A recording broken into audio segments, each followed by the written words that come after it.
Hello, everyone, and welcome to another stream.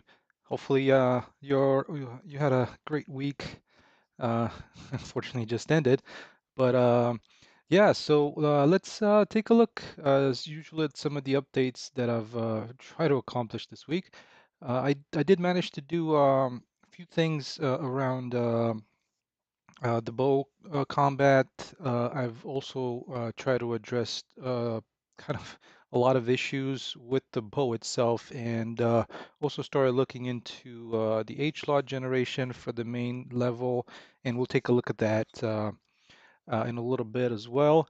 Hey, Atlantica, welcome, welcome. Happy Sunday, yes. And yeah, so let's get into it. The main thing around the bow is, whoops, that was a little too loud. So hopefully the audio is coming in okay. All right, so let me go grab a bow. Yeah, the other thing that I fixed was a little bit on the interactions, and you might have remembered in the past, like the dot product, meaning like how far away you would look uh, from an item that you'd still be able to interact was pretty big. So now I kind of made that a little smaller and made it a little bit more item dependent. So especially with a kind of a longer shaped item like an arrow, you can look away a little bit further, but when it comes to like a magazine, like a square type of item, you kind of have to be a little bit closer to it, right? So yeah, let me pick up the bow and an arrow and just equip it. Okay, so a couple of things that I've just from a kind of a visual aspect, I have removed. Let me turn this down a little bit. I have removed the little counter on the side of the bow because it doesn't really make sense, and just left the visual representation of the arrows. And whenever you pick up an arrow, the when it gets attached, it has a little bit of a random rotation, so they're not all the same kind of thing. Now that I'm looking at this, there might be a little bit of an issue. It looks like they get rotated every time you add one in, so might not be the best way. I might just keep them the way they were. And another thing that you'll notice is when you do have the bow equipped, the crosshair changes. And that is because there is like a little bit of a targeting thing going on. So I've seen this in some games. Some games don't really have it. It's kind of a little bit of a mix and mash when it comes to how different games do it for bows. So the way I thought about doing this, let me just go full screen. Maybe you'll be able to see it a little bit better. Is to have this kind of targeting crosshair, so to speak. So whenever you start like winding it up, you can see like that little thing in the center just kind of centers it in, and the more you keep the bow drawn, in this case the right mouse button, the more you kind of get a little bit more wobbly, right? Um, and so if you were to kind of just keep this in and like go around a corner, it might look a little bit weird. And now I'm seeing a little bit of I think the what was I gonna say? I am noticing a little bit of an issue now that I'm playing with this. As you can see, the arrow keeps getting pulled back, just kind of like with an actual arrow, but it's you can see it like this is the arrow right here that I'm not resetting its position uh, once you pull back on the bow, like you release, I guess, the bow. All right, so let me shoot this arrow. Um, the other thing that you might be able to hear is like a little bit of a, hopefully it's not too loud, but, oh, and yeah, so I guess this is a couple of things to fix is resetting the way the shaking is happening because it doesn't seem to reset on whenever I reload. And so yeah, let's do this guy here so you can see like, I'm starting to shake. The centering is on par, but like if I don't shoot it, oh, I actually landed at that time. But if I don't, let me actually get a little bit more enemies in here. And actually, what I'll do is I've set up this little from another little this FPS starter pack. They have this little blockout thing.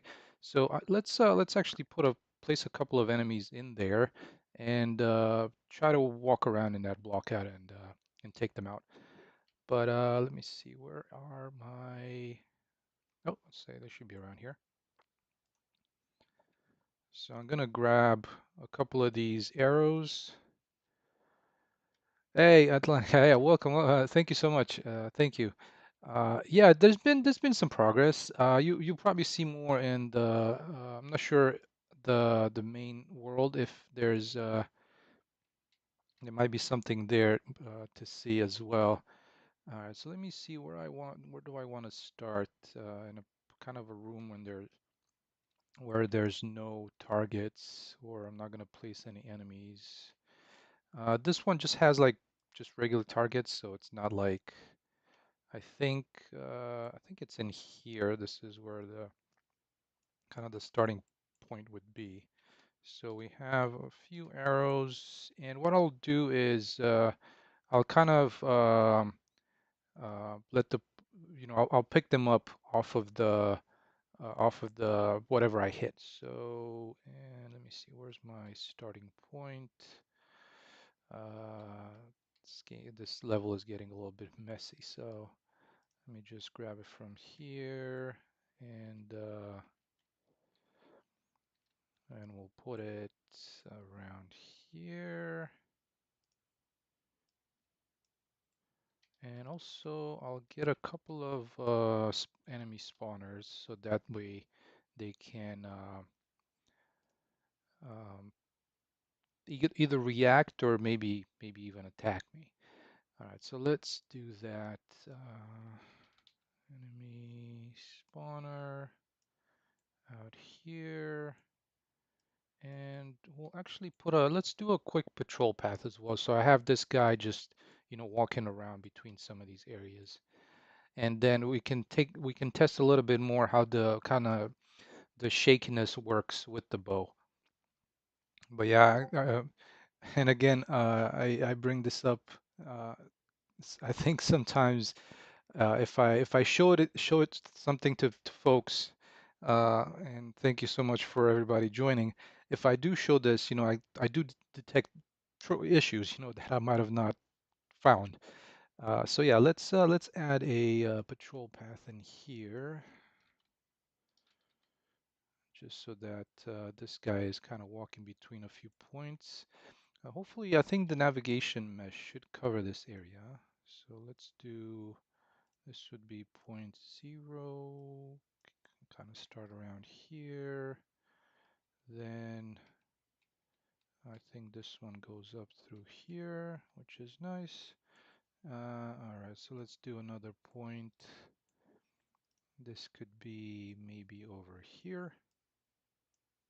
And this could also, I mean, this is a good, I haven't really tested it out, the navigation when it comes to some of these areas. All right, and then maybe another point will be down here. All right, so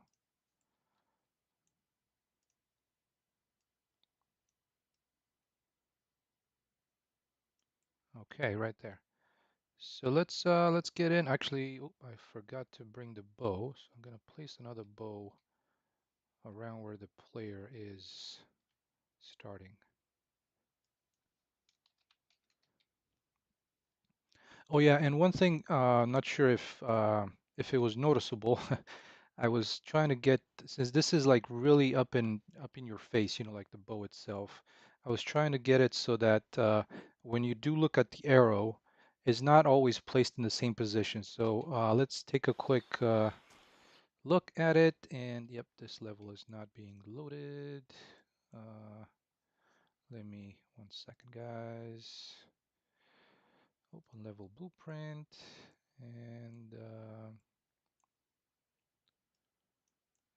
this should have loaded the level. So let's take a quick look. So this is this playground test level. And I wish there was, let me get this name out here and in my empty blueprint. Let's load this up. I was kind of thinking that whenever you have it set up that way, it doesn't, you don't need to load it, but let me see if this is, since with my main level is all world partition, I don't really need to load stream level, but this is just a single basic level. So yeah, let's take a look. And the name for it is, I could have named it shorter, but I chose not to. So playground block out test. Oh my God, who came up with that name? All right, so let's see if this one loads this time. There we go. All right, so let's pick up the bow. Oh, actually, oh, that's silly. I just actually put in the bow itself instead of the interactable bow, something that you actually just pick up in the world. So let's actually place the right actor in here. All right, so where are these guys? All right, so one of them is here. Grab some of these arrows. All right, so yeah, what I was gonna say is, whenever you place the arrow on the bow, you'll see that the rotation is a little bit different. And let's actually go full screen. And it's easiest to tell, like when you look at the arrow tip. So you can see that it's, well, I thought it was, but why isn't it? Pick these up. Yeah, so you can see like, take this guy down. You can see like the arrow tip is like at a different angle. And you might have heard the guy just like kind of also the other thing that I've added. And let's see, did that guy go out for a walk or where is he? Oh, yeah, I guess I forgot. My bad. I forgot to assign this guy when it spawns the enemy, assign the patrol path. So let's try that one more time. All right, so we got the bow, we got the arrows. Yeah, so you get the visual aid with the arrows on the side. That ammo counter is no longer there because, it's not that kind of a high-tech instrument. But let's see if this guy is, he's not, interesting. He's still not going for a walk. Why is that?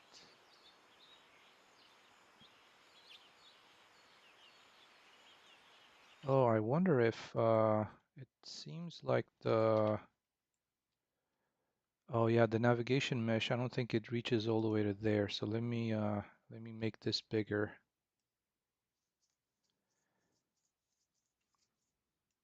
And when you use invokers with the navigation mesh, it's much less taxing on performance because of so now we should be able to see it. Like if I was to go into here,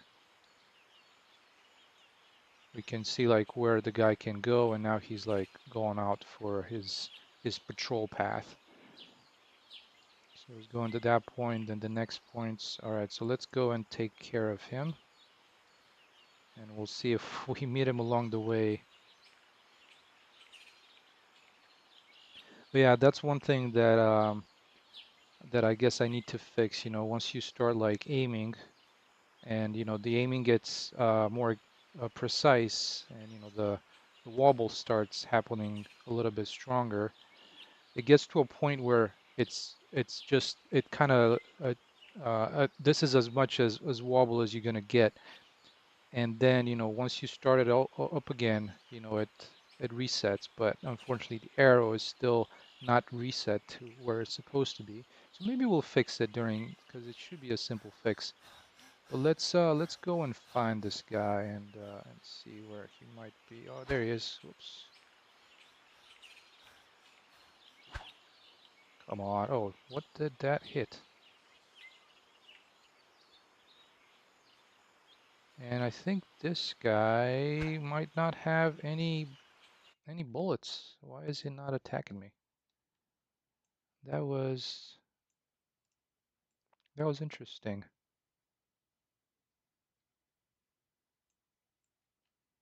Because the other dudes down here, um, well, I don't have anything different for them.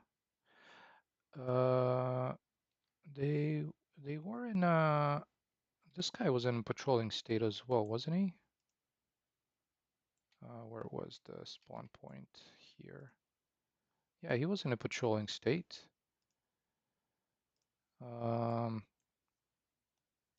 but the problem was that I shot the arrow at him, and I'm not, was it something collision related in this particular low level? It shouldn't be. All right, so let's see. We got the bow. Actually, not sure if these. I haven't checked these arrows if they, or these targets if they do receive any damage, or like not damage, but um, like the when you tap him with like a weapon bullet. Oh, there's the guy.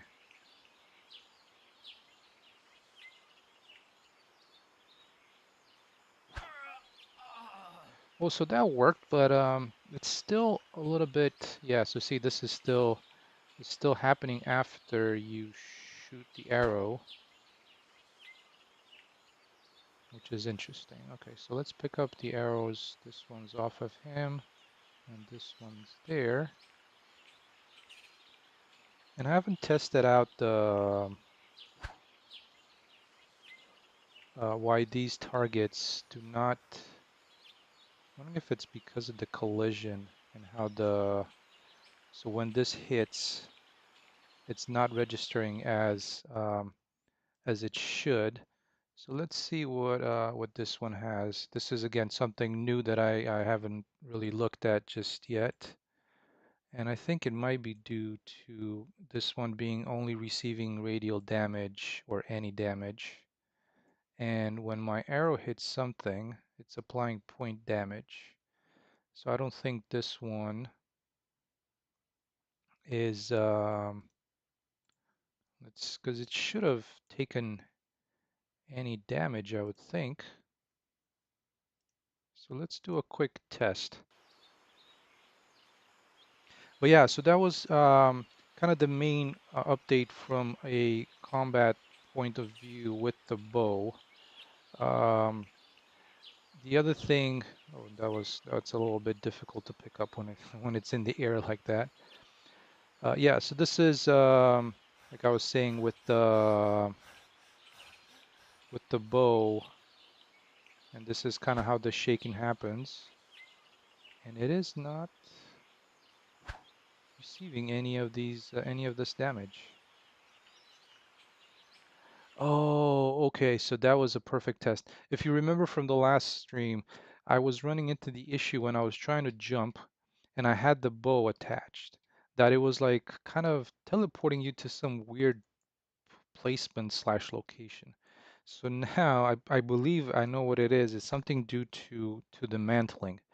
So it tries to mantle over an object.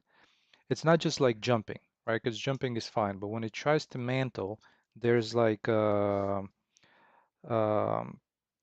something happening when you hold the when the combination you hold the bow and you try to mantle, and that's when it just like plops you across the map somewhere.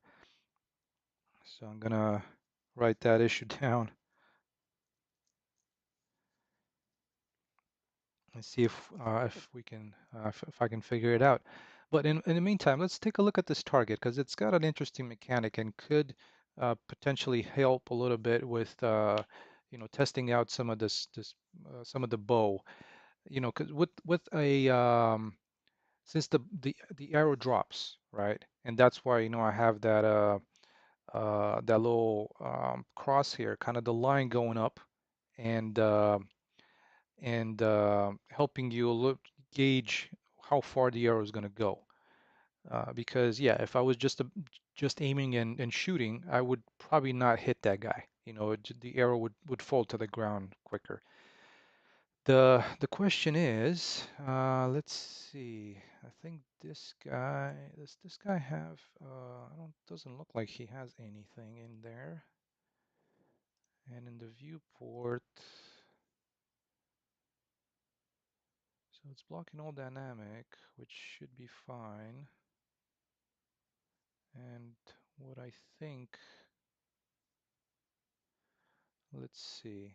So we have the arrow, it's applying, oh, yeah, so that's part of it, I think.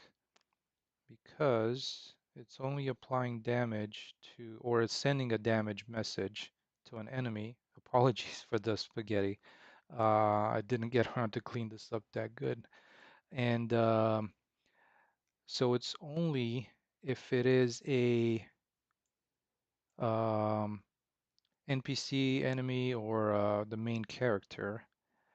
And well, actually just NPC enemy that it's applying the damage.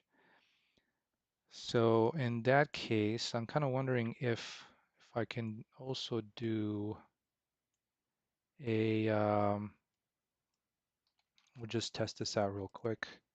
A sequence here, and then apply point damage there, and see if this one sends out. Uh, though it doesn't. It's only sending it out to this, but in this case, let's just use. I think we could have used other actor to begin with because. Let's see. I'm hoping I'm not introducing any kind of issues by trying this out.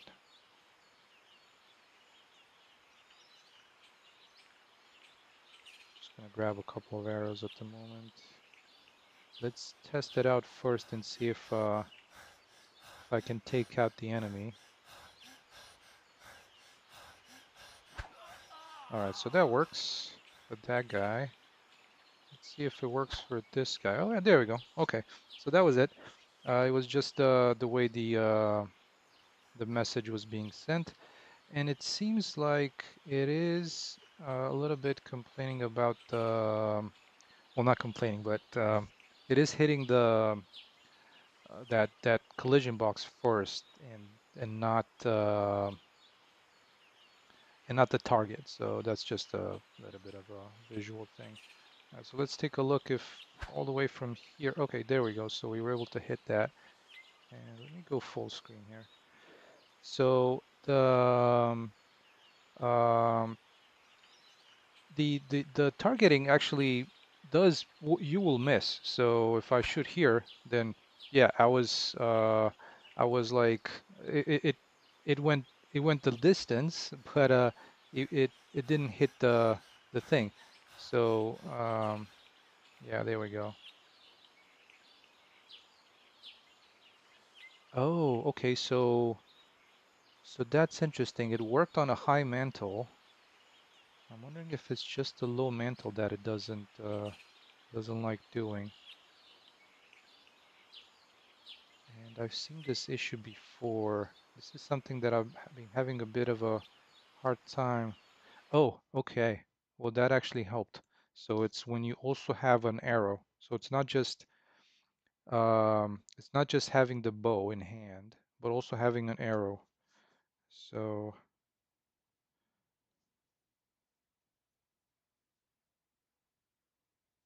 there's some of these like issues sometimes that they're like kind of difficult to trigger, and I've had a couple of them over this past week, and it was just felt kind of difficult to figure out how they were happening. Hey Bob, welcome, welcome, salud, salud. Have you considered the stream also on Twitch? You know what? I used to back years ago, um, but then um, unfortunately, to me at least, Twitch seems to start turning into like a OnlyFans preview, and gaming. There's not doesn't I didn't feel like I saw a lot of development people doing streams on that.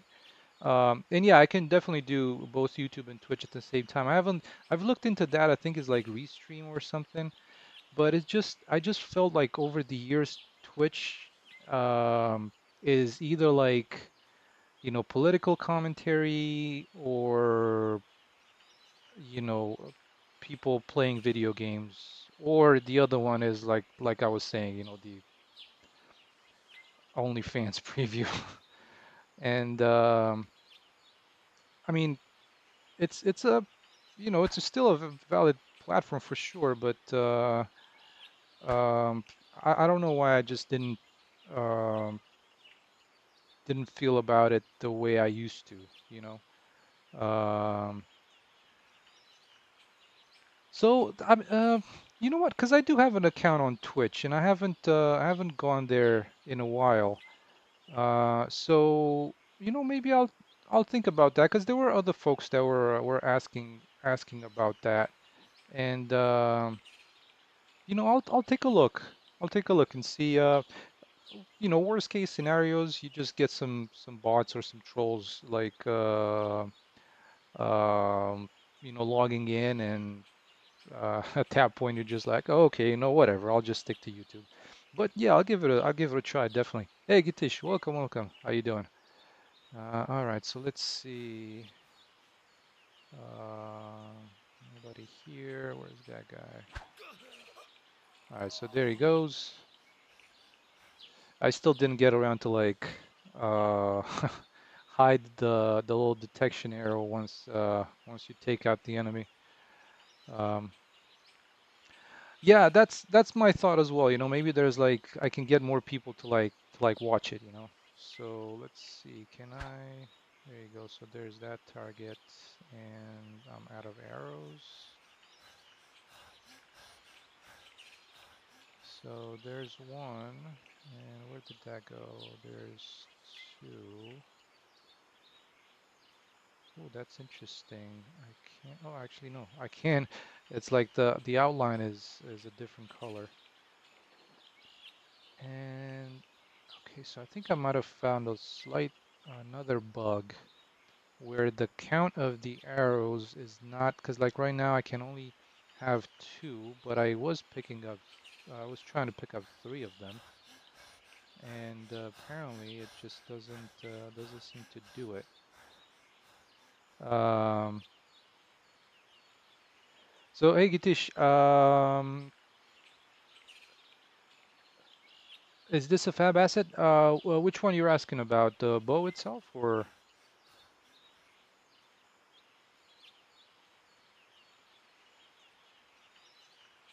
Oh, come on, come on. Yeah, so see, this is kind of what it happens once you wait, or it gets a little bit too tense. So this is, I think, an issue that I'm currently running into. That thing did not get destroyed. That one did. And this one, I can't seem to be picking up the third one. So there is something odd with how the inventory is working um, when picking up arrows that um, I've already shot. And that shouldn't be an issue. But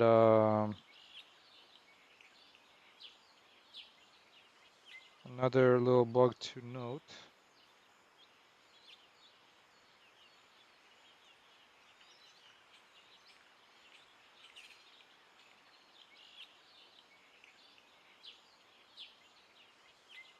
Okay, so I got that noted. Um, yeah, so yesterday, what I did yesterday was I went into Mixer and retextured this arrow because it was really up in front of your eyes, right? Especially when you get up to this point, right? So I was trying to get it to to make it look as good as possible. But yeah, so the reason that like pulling back the bow, right? The animation and the way it's set up is really basic. So the only thing it does, it pulls the arrow back. But after that, I can't really set it so that you can see something happening, right? And luckily with first person, I can just kind of translate it into like oops, oh, that was weird. Like translating into the camera shake and the arrow being pulled back further and further. So yeah, I missed that one. Oh, yeah, this is I use ALS. Yeah, so it started with ALS when it comes to the mechanic, and then well, it kind of expanded from there.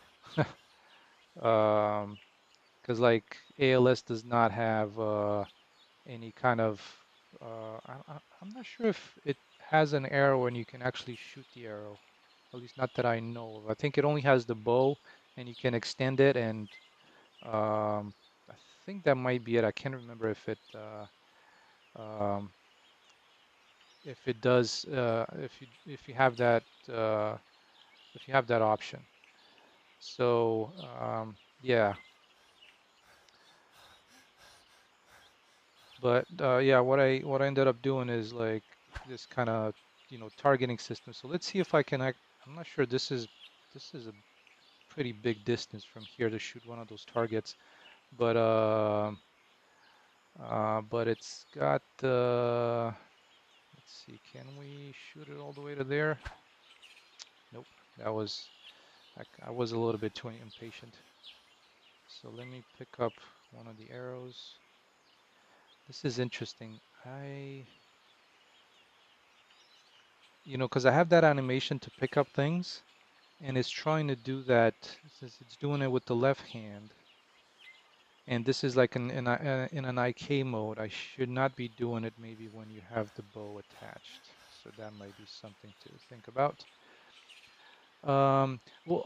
Yeah, that's what I was thinking. It just has the bow. At least that's what I remember. But yeah, I there was a little bit of work, let's put it that way, to get it to this point where you actually, have the bow and it's like um, it's a pretty decent looking bow. It's not the greatest, but it's a kind of a compound bow, so it looks okay. Texturing done in Mixer because I was trying to I had to reinstall Windows a couple of weeks ago, I think, and of course I lost everything that I had installed, amongst which one was Substance Painter, and I was really using that for like baking high to low poly and normals, curvatures, all that. And unfortunately, now you can download it, but you can't really use it anymore. So it's thank you Adobe type of thing where you can't seem to be able to retrieve your license anyways. So I've been using Mixer a lot more. If you guys are interested, I can show you around. I know I've been doing some videos in the past, but all right, so that's good there. Let's see. I'm thinking maybe it's starting to shake a little bit too quickly, especially for this distance. Maybe it shouldn't be shaking this much. There should be a shake going on, but like right now it's getting a little bit, maybe it's starting to shake a little bit too much. All right, so that was a good shot. I mean, I'm not the best when it comes to archery stuff, but it works. So let me pick up a couple of these, which is interesting because, like I said, I shot these and they're not they're not being destroyed when I pick them up. Um, if I was to try and use one of these from here. Oh, actually, no, this is also the one of the firing ranges areas. Let's try and see if I grab this one. Oh, and I I have too many. Let me shoot one of them because there's this little issue with the inventory. Yeah, so see, that one got destroyed, but then the one that I shot, and let me bring that up. Yeah, so the one that I shot is not being destroyed, which is weird. Okay, so that's an interesting bug. Oh, now it did. Hmm. Okay, so still a few things to address. Definitely definitely still something there. Okay, well let's see if that was actually I think a good test. I mean I've identified a couple of more issues. The other thing, maybe you were able to hear it. There's like a whooshing sound when you shoot the arrow, and also like the guys when the enemies when they die, they have like a oh, kind of like a grunt type of thing. Also, let me bring this back here. Another thing that I was working on fixing is so if there's like one of these guys that's being taken hostage, like kind of rescuing Julian's wife, which is kind of the second thing they need to do after you land. Let me actually just edit, paste here. So first time around, um, yeah, it would be like a kind of a stealth takedown, right? They'd have to walk up to him and then do the stealth takedown. But after that, you'd have the bow, so you'd have a weapon. And what wasn't working previously was if you were um, to take him out with the bow, the NPC would not get into its active state, and you'd be able to interact with him. So now, if I was to take him out that way, then this guy, you should be able to talk to him. And yeah, so I don't want to hurt you right now, my dude. Thank you. So yeah, a few things. There is, like I said, a couple of things related the to aiming the bow and then interacting and still having that camera shake happening. So I think I might have a couple of ideas of how to address that. But um, but yeah, those were kind of some of the main functional updates or mechanics updates from the past week. I was thinking there was something else, but no, a lot of them were just kind of fixes on interactions and player stats and how the damage is dealt via some of those weapons. So yeah, let's take a look at kind of going into the main world and a little bit of the updates there. Because what I'm trying to do is, if you remember from last stream, I was running into the issue with going into game mode taking forever. I have a number of actors in the world. A lot of those assets pack that I use are modular. So they use a lot of small pieces to build a building or something like that. So that results in a ton of actors in the world. And what I ended up doing is, and I was kind of planning on doing it anyways, but I thought, you know what, let me try it and do it right now. But it was building HLODs. So after building HLODs, and I'll show you kind of some of the setup that I'm doing right now. But after doing that, loading into the world is taking maybe 10, 15, about 15 seconds. Now it's in the editor, so kind of take it with a grain of salt as how long that should be. But but yeah, so let me show you what I'm doing there.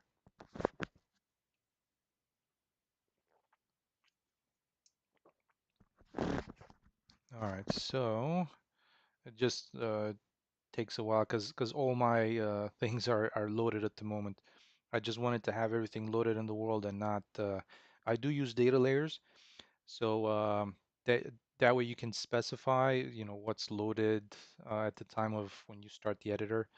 But yeah, so let's take a quick look. at this. And again, like like last week, my apologies for the performance. As you can tell, I have a number of tabs open. Um, all right, so as soon as this completes, I'm guessing. Okay, there we go. Yeah, so what I wanted to share is I might have mentioned that, for example, like I have the junkyard area here, and it's got like a ton of repeating assets, like all the tires, all the barrels, all the containers, these uh, pieces of metal. And I think this particular level, this is a level instance, this one might have 10,000 actors or something like that, like a crazy number. And what I've been trying to do before, to try and make it as minimally destructive, I would say, as possible. Let me close a couple of these. I have some montages open that might not help with performance either. So what I've started looking at is, besides including the actor and HLOD, is selecting kind of trying the proper selection of what HLOD layer to use. So the engine already comes with a number of them, and especially for the world open world template, uh, and which is kind of um, that it's a little odd that they only have one in here, but since they already have it in place, I thought I'd start with that. And whenever you open one of these, you'll see that the layer type is set to instancing, and you can set it to a merged mesh, simplified mesh, and other options. Now, um, especially when I have a level like this that's got a ton of the same, um, maybe like 10 assets across this entire level, replicated or like duplicated hundreds of times. And so what I do is I'm trying to use this HLOD instancing because yeah, there's like a lot of instances, and then um, I also do the runtime grid, to try and set it up in the runtime grid, so they only get rendered once you're like um, at a medium assets distance. And I might have shown this in the past where in your world settings, you would set them up. Let me see, where is it? The runtime grid, I believe, is what it was called. World partition. Where was this one under? Did I just blow by it? Oh, yeah, there you go. Runtime settings, grids. So on the grids, I have large assets, medium assets, and then small assets. So I'm still playing around with these to determine what's the kind of the best option to use, how big the cell size should be, how big the loading range should be.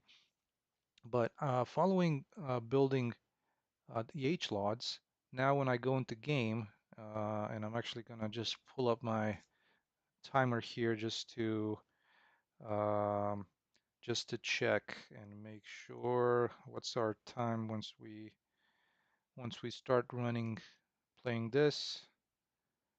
All right, let's take a look. We are 5 seconds in. 10, 15. Oh, is it trying to prove me wrong? Oh, there we go. So 17 seconds. Um, I was gonna say, is it trying to prove me wrong? But I'm not entirely sure how all these tabs that I have open and like the content browser windows, how that affects the load. But what you'll see also is in the outliner, this is how many actors are being currently loaded. And uh, yeah, so the as far as the performance goes, this is still not definitely not where the best. Let me, if I minimize some of these things that I still have open, it's bumping it up a little bit, but I do have maybe a dozen tabs open across there. I think that might, I've noticed that that impacts performance as well. So yeah, as you can see that as you move through the world the number of actors loaded will update depending on whatever you get closer to. Let me just turn the noise down a little bit. And let's take a look. I'm just gonna walk a little bit towards kind of that way. I think I'm not sure. What do you guys feel about the kind of the player panting? Like kind of the if is that something that is a little bit too loud, or um, hopefully you can hear it, or does it make sense? Um, yeah. So let's see if we can get this to. And yeah, right now it kind of decreased a lot because of those grooms. I still need to address those. But let's see if that's like 6,700 actors that are currently loaded. I probably should have loaded a little bit closer to a different area. Yeah, let's try, because now it's also, it's not, um, it doesn't take that long to get into game mode, into the world. So let me grab this guy and actually move him to maybe a different part of the world. Where do I want to place him? Let's place him over here where the mobile home park is. Maybe somewhere around here. Alright, so edit, paste here. And we'll see if we get the same number of actors loaded. Um, yeah, and like I said, some of these, like depending on the level itself, Um, for most of them, I'm trying to use this HLOD instancing option. There is also the kind of the HLOD layer option, like the merged option. So if we were to look at this one, this is a merged mesh. The one thing that I noticed with this one is we mentioned kind of the modular asset creation that a lot of creators on the marketplace use. So I'm going back to the example of this town. And this one is, as you can see, like it's all these individual pieces. What I noticed with merged mesh is that these get like reduced to like a triangle. So depending if you look at the town with the binocular, you might be able to see inside of the building, or which would look weird. So I'm still investigating that to see what might be the best option. Okay, so let's get into the game, and I'm gonna reset my timer here just to see how long it takes to jump into game, um, and see how many actors are gonna be loaded. We'll see if that count is still the same. I think it shouldn't be, but let's see what we got. All right, so see and it was a little bit, I'm not sure, maybe a second, not noticeable, a little bit quicker. Now the thing with and this is what's interesting, that this one is not the mobile park is not loaded, and my assumption is that I do not have it on a runtime grid. So let's see, where do we have the runtime grid? No, it's large assets. So this one should have loaded. I'm not sure why it didn't. And yeah, I guess this one I wanted to keep it as instance for now. Um, let's see. So there is called large assets, and these ones. And it is large assets, but why would that not be loaded? It's a runtime. Let me change this to editor for this being the data layers. Let's see if, because I'm trying to also understand a little bit better how data layers work. They work great when it comes to, editing things in the editor. And there we go. So, but it also seems to affect, by the way it looks, um, how these are loaded. So this was previously was on the um, uh, in the in its data layer option. I guess I can't see that when I'm in game. Okay, so we'll take a look once we exit. And apparently this door is a little bit too tight for me to get through it. Yeah, so but now this one is loaded, and oh, actually didn't check to see how many actors were loaded. But what I was gonna show you is where is my? I thought I had it opened, and it's down here. So the mobile home exterior, this is I think is what it's called. It's a data layer asset, even though they have data layers and data layer assets. I'm not sure what you can't really seem to edit this one, so I think it's just somebody forgot about it and it's still there.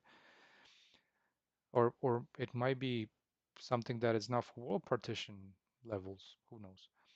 Okay, so yeah, this one is added if anybody is interested. On the world partition, you have the data layers outliner. So through here, you can set up a lot of these. For example, when I loaded into this main level, you saw that it took a while because it was loading everything that is assigned to these data layers.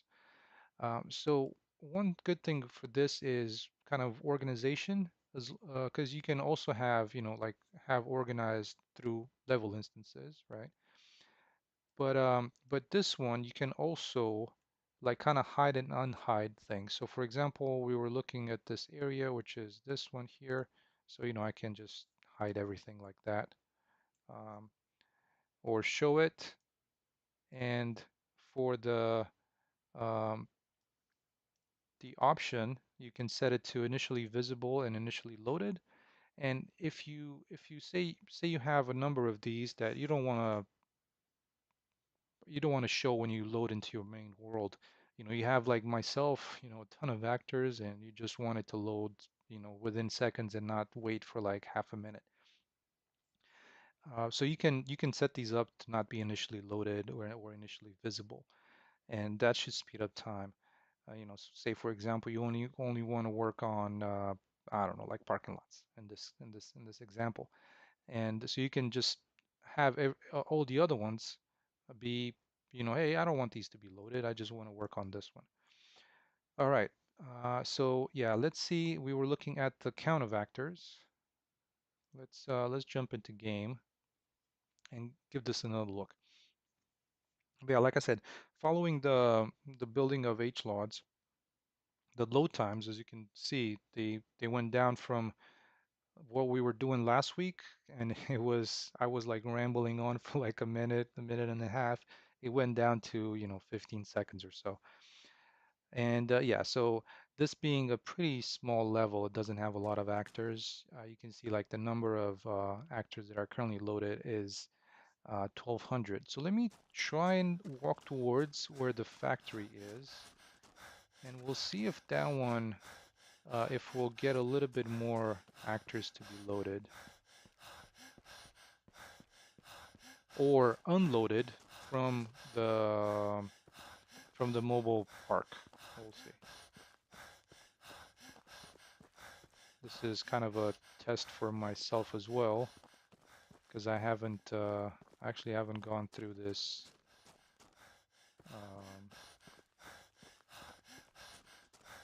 So let's see, but I think it's a little bit of a shortcut, if I'm not mistaken.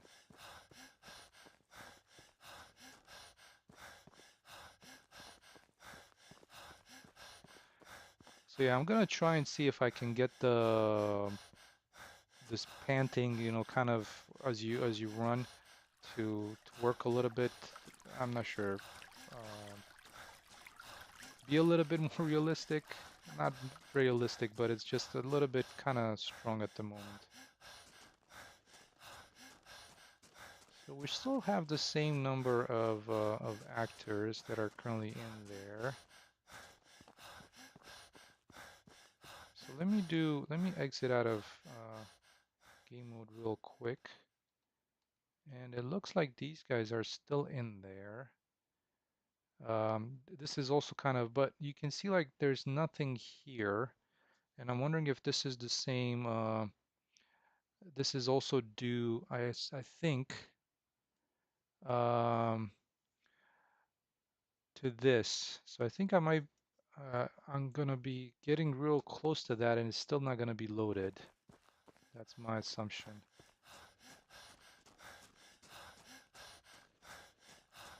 I was hoping to test at least the mobile home area. Oh, this area looks kind of nice with the bounce lighting. Yeah, so let's take a look. Yeah, so see this one here is not currently loaded, no matter how close I get to it. And I'm assuming it's the same reason because of the um, like this facility is not let's see, not the HLOD, but the chemical plant exterior. Let's also set this up to be in the editor. And so that's one. And let's also do this part here to be this one. Oh, so this one's interesting. This one's already in the editor, but it's set to medium assets. Interesting. So let's test it out because medium assets is something that you have to get closer to it, but I don't, maybe we didn't get close enough to see it. Hey, Infinity, welcome, welcome. Hey, oh, thank you so much. Thank you. I appreciate that. Yeah, it's you know, it's a work in progress, you can say. All right, so I'm gonna grab this guy from here and I'm gonna put it somewhere a little closer to where the chemical plant is. So let's paste it over here and we'll see which one of this gets loaded. And I'm kind of wondering if the interior won't get loaded because it's on a medium asset grid. So let's take a look.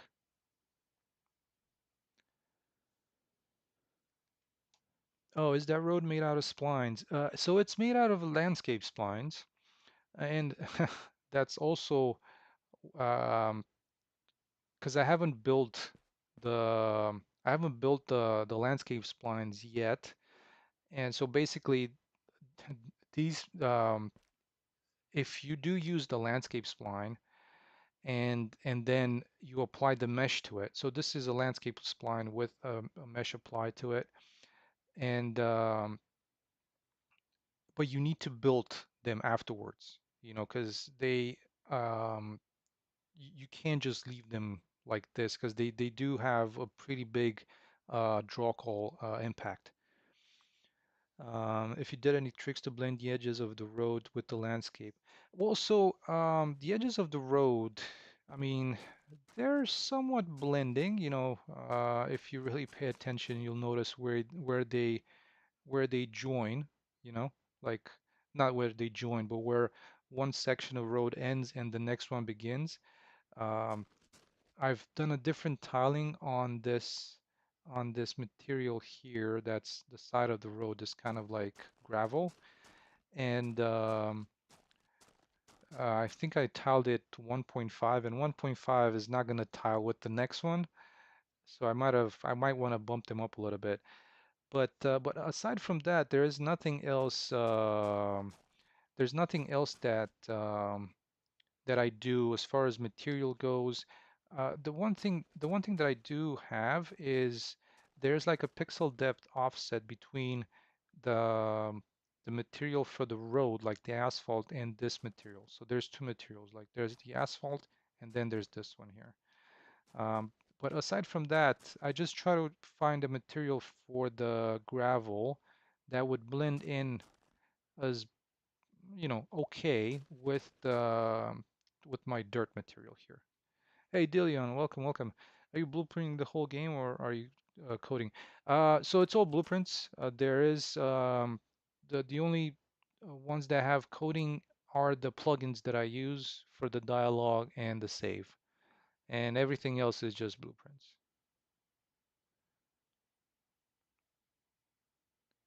Yeah, well, so I did note that's what I noticed. Don't quote me on that.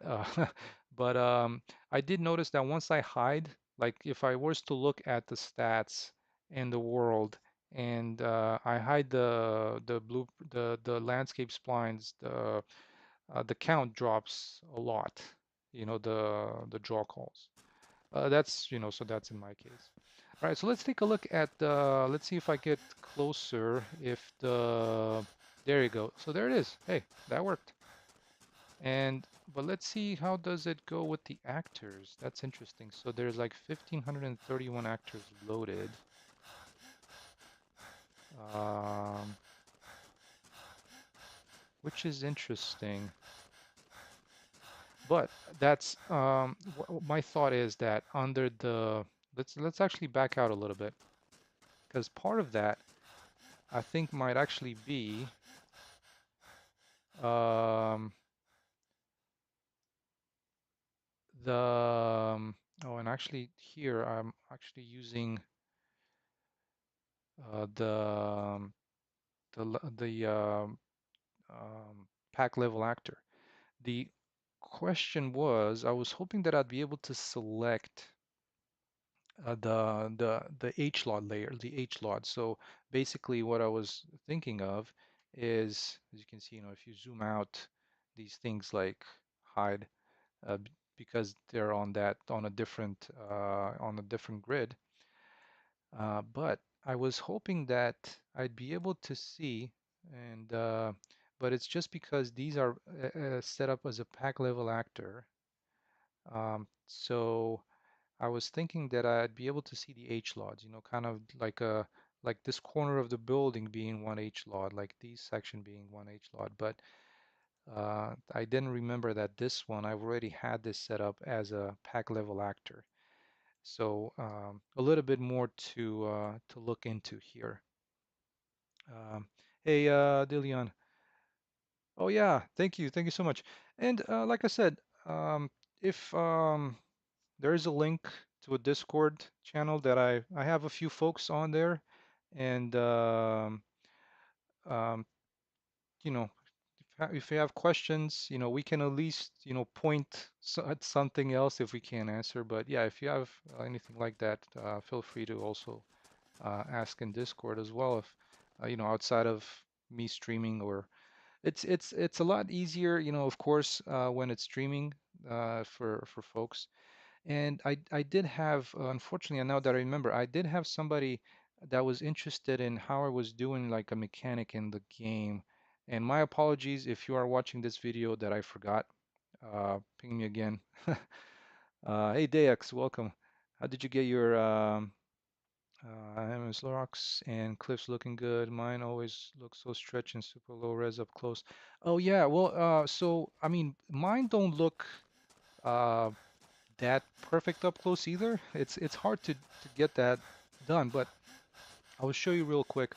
Um, oh, why is the clock at 2:07? We just went to daylight savings time. That was last night. So we're we went 1 hour ahead, right? So we gained 1 hour of daylight. That's why. But Dex, yeah. So once you're up close, yeah, they don't look too bad, but especially for a big cliff, they still don't look perfect. Um, so the way that and this is a pretty big cliff.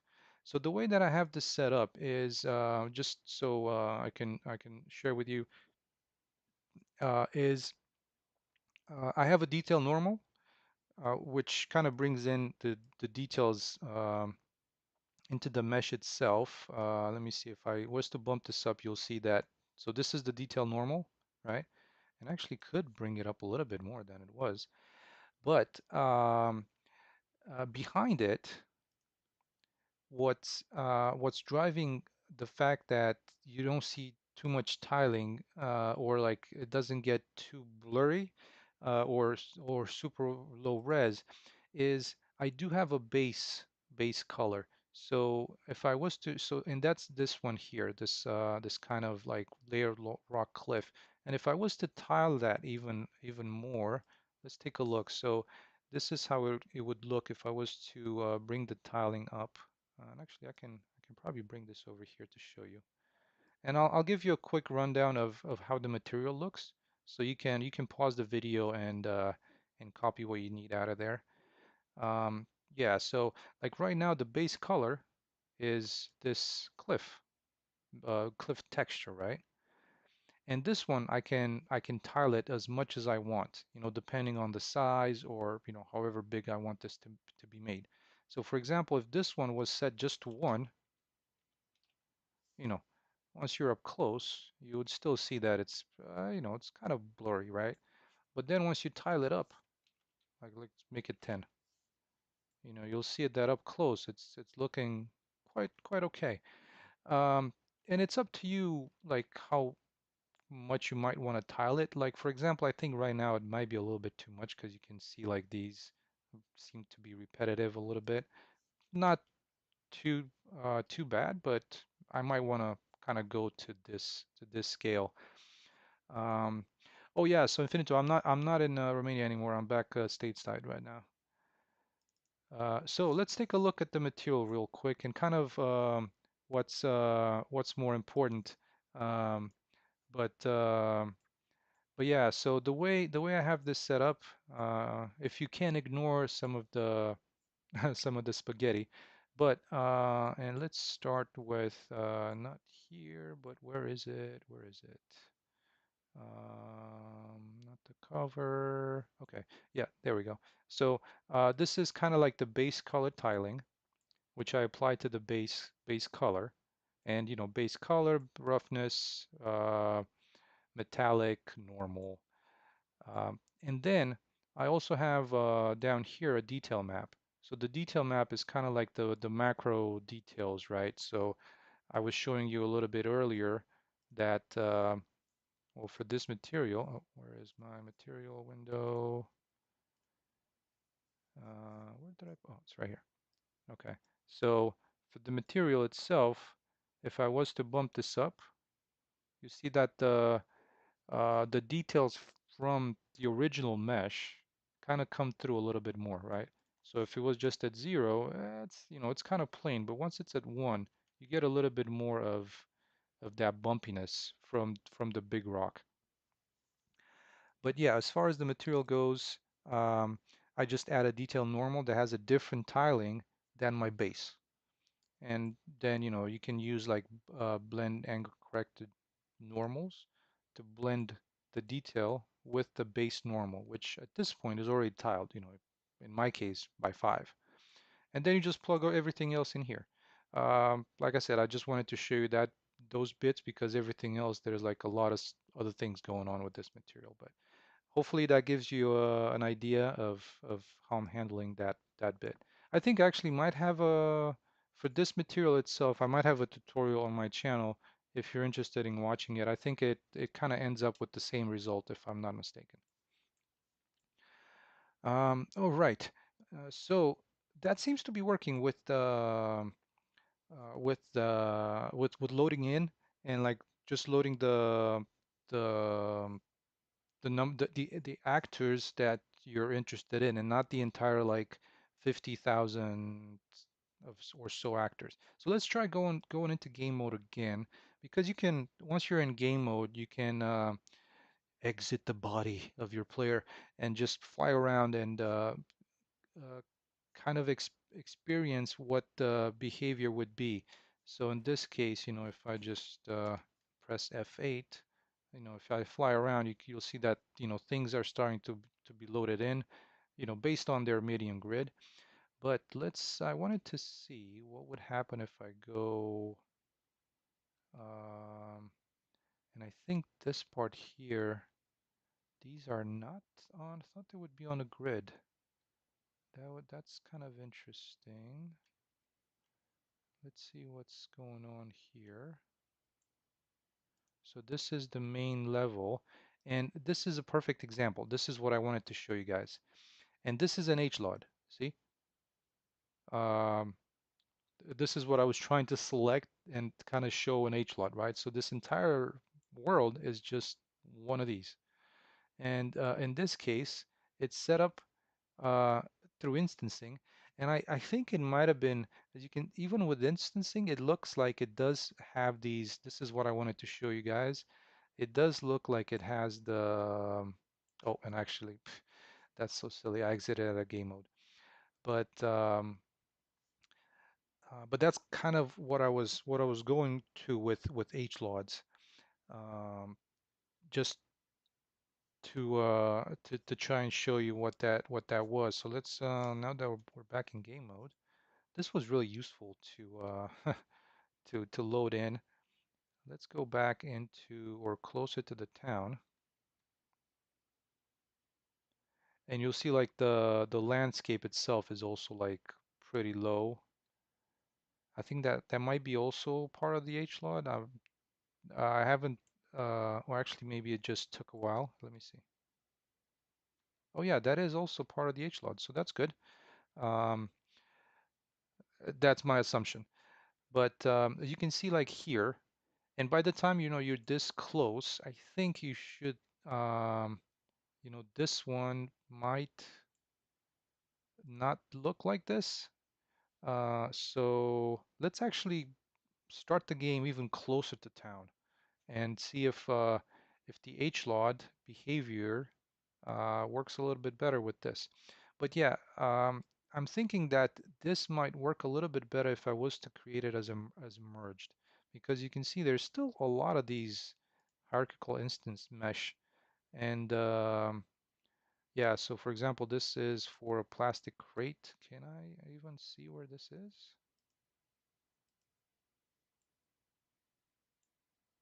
Oh, interesting. So see now, everything is loaded in as expected without the HLOD, which is kind of interesting. So yeah, it is kind of a subject that it doesn't seem to be covered a lot. Um, so it's as I figure things out, I'm gonna share them here. But let me put the player a little bit closer to town. And oh, what I'll do, I haven't tested the binoculars mechanics in a while. We'll see how that works. So I'm gonna put him. Let's try and start over here by the observation tower. Yeah, so Dex, you're very welcome. Like I said, if you have questions, feel free to join Discord, and myself or maybe somebody else is welcome to try and give you some pointers. All right, let's take a look. Let's see if oh yeah, and this one apparently it's not on a proper grid, so that's why it's not loaded. Let's take a look at the town from here. Yeah, and the performance is like kind of dropping like flies right now. But you can see like that area in the terrain that that might be under an H lot as well. Definitely these are the fog planes, because you can see like I don't think it was able to figure out material maybe for it or something like that.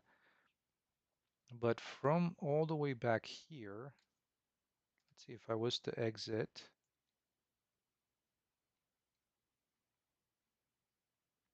This is looking good.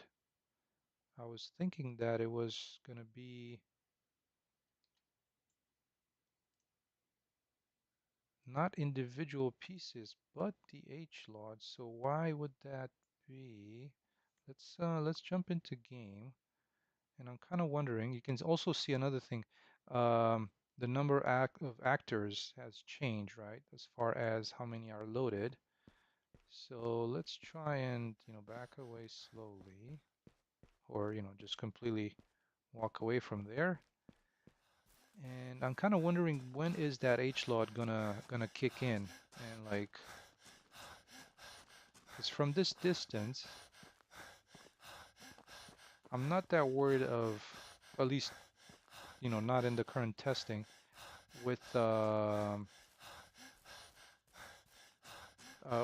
little modular walls that are like kind of turn into a rhombus, or I think that's what you call that shape, rhombus. so back here, let's see, do we now have, there we go. So now it is seen as a HLOD layer, and this one isn't just yet. Let's see how far can, there we go. So I think that's was where the, that was, sorry, that was where the switch happened. So between like the HLOD, and then as you move in to individual pieces. All right, so all the way back here, now it's HLOD, and then move in a little closer. Now it's every single piece. Yeah, so um, this is where I'm not entirely sure, and this is what I'm going to try and test if um, if this one, my full kind of town world level, if I was to make this into a pack level actor first and then build the HLODs. So I'm going to test that out because right now they're like all individual um, all individual buildings, and see if that might help with performance as well. All right, come on, auto saving out of date packages, which doesn't really save anything from my experience. But um, but yeah, this is also again, this is how my setup is, and it might not apply to everybody, but join me along. All right, so let's see, unloading this level. And this is, I mean, it's a pretty, I wouldn't call it, excessively complex, but it is taking like an asset package from the marketplace that is really modular, and this package itself is really awesome. Um, and bringing it in and trying to figure out the best way to optimize it, you know. Um, all right. So let's see. We've looked at some of that. I think last time we did work on this road back there. That was kind of fun. I was just trying to figure out what to do with myself for the rest of the stream. And I was thinking of, kind of fixing some of these road junctions, especially around here. You can see like they're kind of offset a little bit. So definitely, you know, um, something that needs to get done. It's a visual thing as well.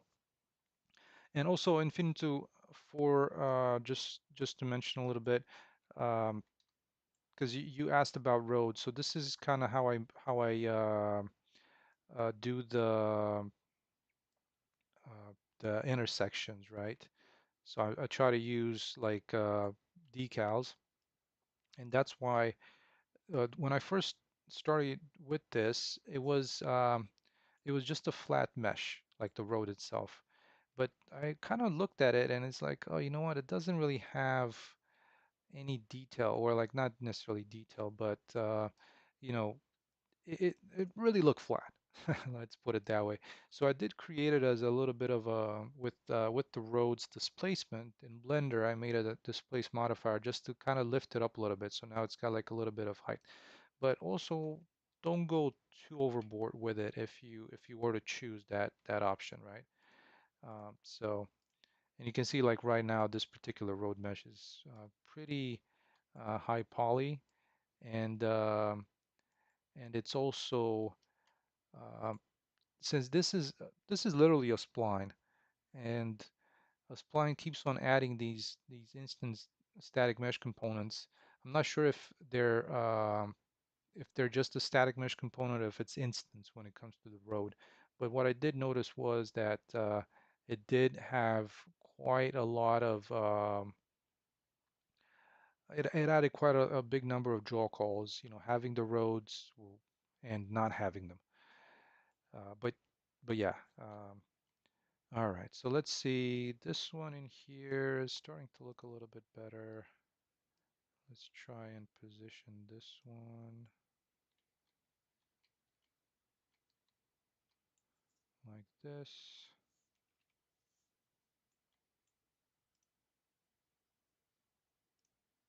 Not entirely sure what this one was about, that it doesn't work. Sometimes you just need to save a material, but no, actually, I didn't select the right one. Oh, this one didn't even have a material applied. So let's just remove it. And this one here kind of, and this is the another decal just to help with when you blend into the main road. So let's do the same for this one here, like the kind of the dirt road blending into the asphalt road, which is something that I spent quite a time in Days Gone and in Far Cry 5 just looking at this, and I'm like, okay, so they put a decal here, then they might have put a decal there, and they might have gone with this. It's kind of fun to, when you try doing game development to try and look at, well, how did these guys do it? All right, so I'm jumping around a little bit too much. My apologies. But this is kind of what I ended up with, something like this. So I'm just going to copy these two, and I'm going to try and make use of them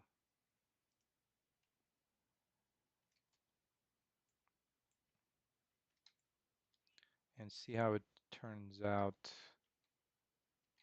over here-ish.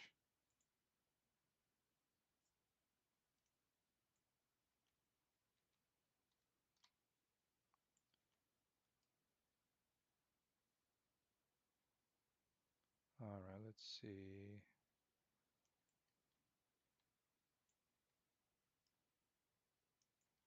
How do we want to how do we want to place these?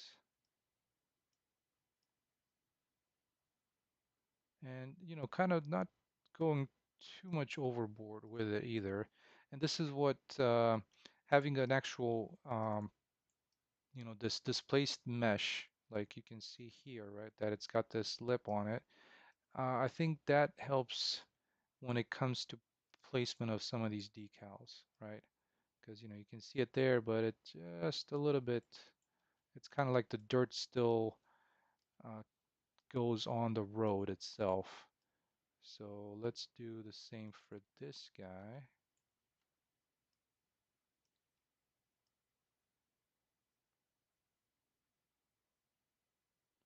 Let's see, how much do we want to plop it into the road? Let's do a bit of a lower. Sometimes it's kind of difficult when you do that to select them, but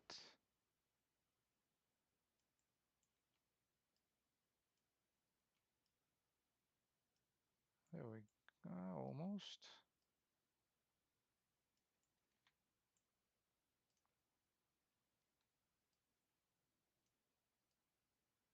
But then we can just try and get this, have a little bit of a blend. Somewhat like that. And then this guy, you can kind of tell that it's, if you look at it a little bit closer, it's got this little bit of a hard lip over here. So I'm going to try and bring it back like this. Something like that.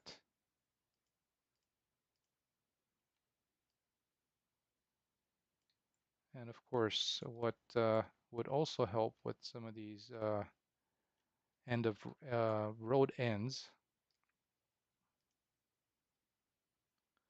Actually, let me just do.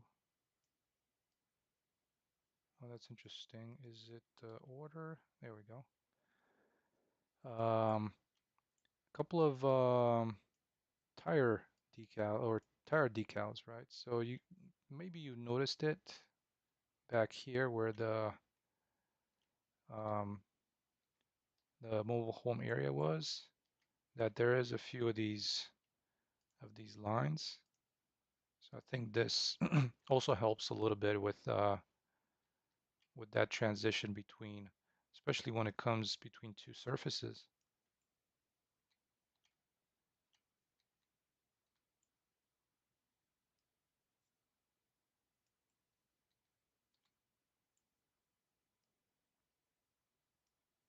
So just having these in place, and I'm gonna do a sort order of 10 or 20. They're already on top of the other ones.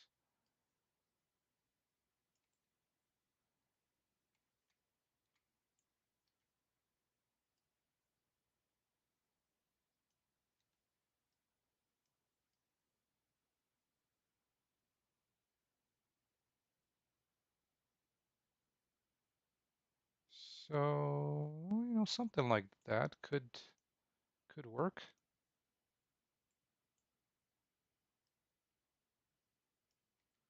Now it's just a matter of being able to select the proper decal here. And this is gravel.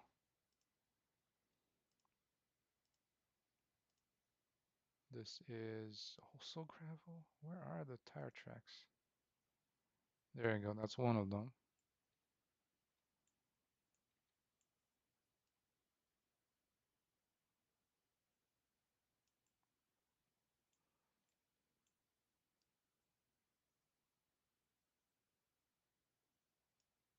So that works, I think.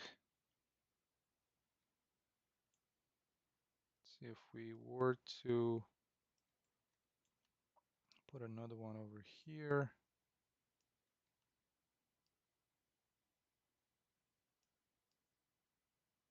Okay, so I'm okay with that.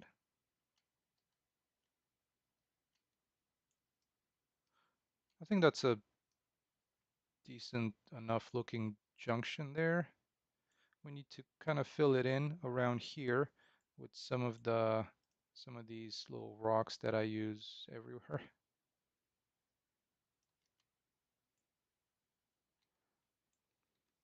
And yeah, these definitely will benefit from having like HLODs or pack level actor type of setup, because they are repetitive. So instancing should work really well here.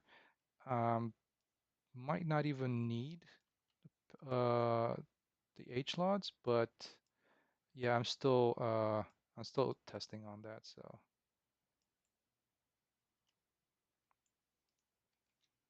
all right, let's do a little bit of putting some grass in here.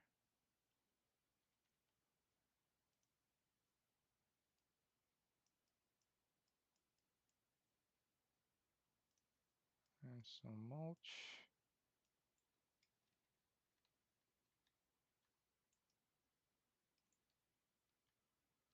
Okay, so that's good. And just to help the player get around, I might have shown in a previous, or everything is previous, right? So previous stream, kind of like the street signs, so how they are set up.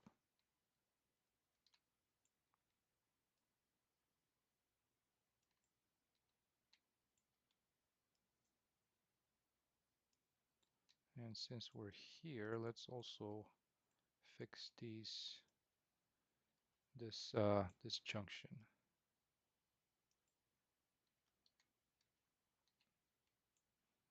because I kind of kept on moving some of the road splines around, and these decals were left a little bit out of place. Just trying to get them to be in their assigned locations.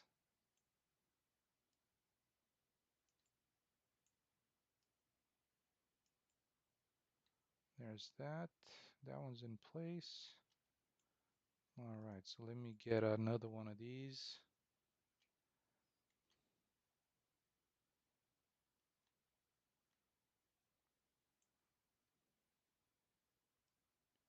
So I'm not sure if any of you guys played. I just got it this week because it was on a really big discount. Avatar: Frontiers of Pandora.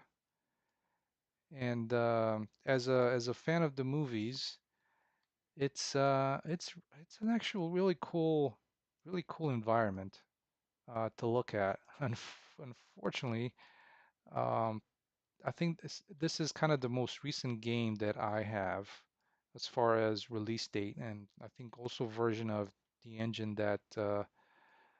um, that Ubisoft is using. And it's, oh my God, it performs. It works, it works pretty nicely, but I guess I was expecting it would work better. Um, but I barely cross 30 frames per second on low settings, like the lowest settings that they have. And I was like kind of disappointed, and I'm thinking, oh man, it might be time to get a, a new video card. But as far as the game itself goes, it is fun. So I'm not sure if anybody else played it or tried it. And plus, having that discount definitely works. But it was just interesting to see, the more recent games and how their engines are. They're not like playing this game, it definitely feels that my 1080, 1070 is out of date. And I don't think they're like targeting or like not targeting, but um, they're not so much as working towards not working towards, but trying to still have it work on like lower end video cards. All right, so I'm just gonna try and place some of these names in here to have some of these street names as well. And for now, it's literally just nothing too particular like related to the game itself, but I just wanted um, to have them be different. So this main road, Carnash, don't really feel much for that name, but I think Stonehill might be a good name to have. So let's try and hopefully get it. Come on, you can do it. 3.65 maybe. Nope.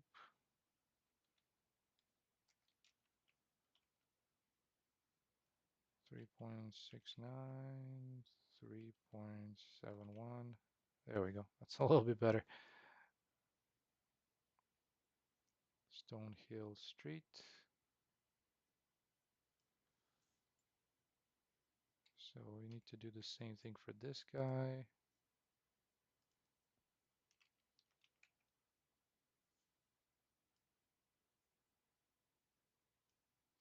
And yeah, there we go. So now at least that road, for now, it's called Stonehill.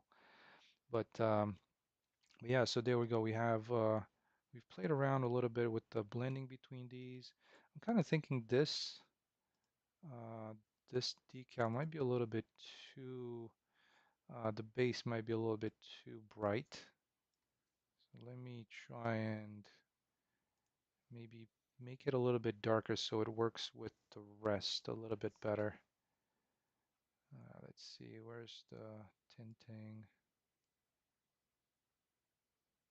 So definitely not that, but right now it was a little bit,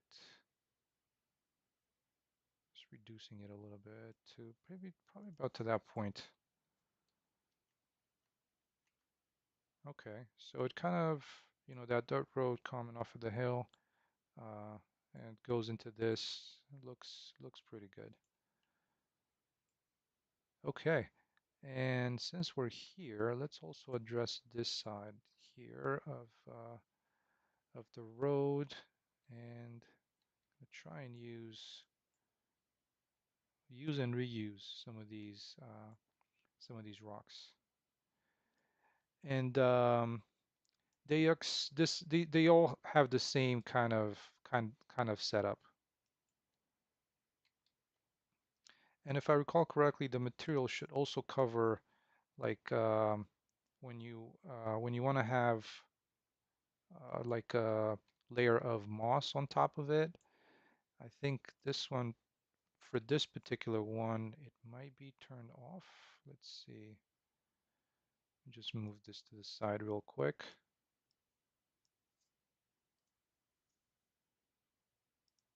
And let's take a look.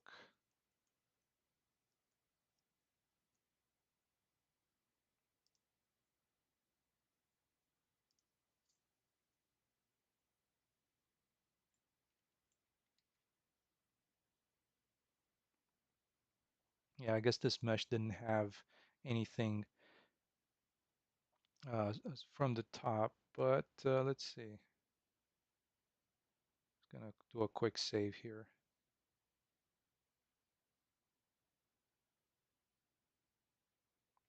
Oh yeah, and another thing that you might have not have noticed, you can see like right now with everything loaded in the world and me having a ton of tabs open, you can see like the you get this message with video memory has been exhausted and how much it's over budget. But if you remember when we went into game mode, this this count went down to maybe 50, 60 or something like that. And again, that was with all the tabs open, which I believe also affects this number. But yeah, that's also one thing to note as far as you know with world partition, using grids, using HLODs, and all some of these options. All right, well, let me see. Why does this one? Let's see. I don't want to cover necessarily, but I want like a top. I want something like this on top of it. So a little bit of this could be moss, could be something else. Right now, I think I've just set it to like this mulch surface kind of thing. And let me also reduce the hardness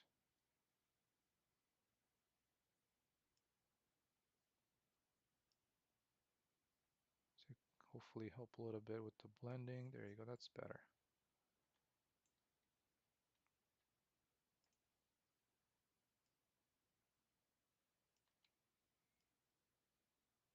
And the cool thing is that it's just world position, so I believe that's what the name of the node is, and it's kind of just top to bottom.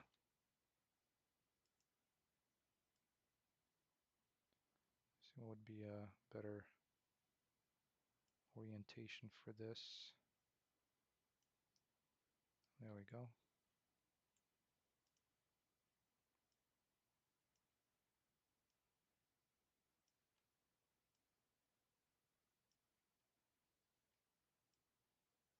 This is really a versatile rock.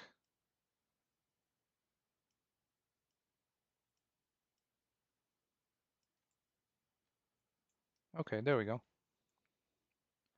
So we've added a little bit to the world. That was good. A little bit of the updates on the combat aspect of things. Um, Minor things that I wrote down for myself to fix for next week. Um, and yeah, guys, I think that's gonna do it for this week. Thank you everybody so much for stopping by, everybody that watched it afterwards. So I will see you next week with hopefully a few more updates and along with some fixes. And what I'm hoping to do every stream that I do, at least for the past 2 or 3 weeks, to get in and do that first mission where you fly the plane. So doing a full flight this time. Hopefully, maybe not everything is going to get loaded at the proper times. Like the chemical plant, the town, and everything else. But and doing a proper landing. Kind of when you jump out of the plane, taking out the first enemy, speaking to Julian, getting the first mission to rescue his wife, picking up the bow, going to the motel, taking out the enemies, rescuing his wife, bringing her back to Julian, and then he would hand you the tablet. You would, get your first mission about how to enter the town, through the sewer system, and and yeah, so kind of ambitious. I think maybe not. We'll see. We'll see you guys next weekend, and hopefully some of that will materialize and be something to show. So yeah, guys, hopefully you have a great rest of your Sunday, great week, and I will see you next week. Okay, take care, everybody. See you soon.